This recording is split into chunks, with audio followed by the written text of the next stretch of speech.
আপনি কি জানেন পশ্চিম মেদিনীপুরের চন্দ্রকোনা রোডে আজও লুকিয়ে আছে ব্রিটিশ আমলের এক টুকরো ইতিহাস। এখানকার নীলকুঠি বা পুরনো অফিসগুলির দেওয়াল চুন সুরকি আর লাল ইটের তৈরি। এগুলো এতটাই পুরু যে গরমেও ঘরের ভিতরটা ঠান্ডা থাকে।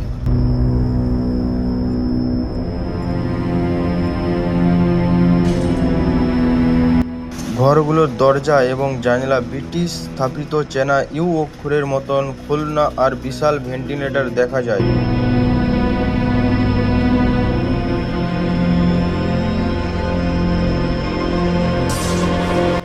ব্রিটিশ আমলের হসপিটাল এইখানে চিকিৎসা হতো, টিবি এবং যক্ষ্মা রোগের চিকিৎসা হতো।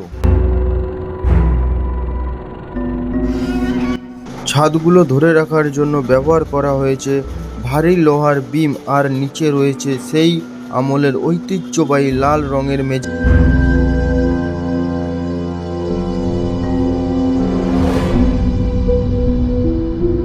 সাহেবদের বসার জন্য সামনে রয়েছে বিশাল খোলনা বারান্দা, যা আছে বড় বড় পিলার বা কাঠের থামের ওপর।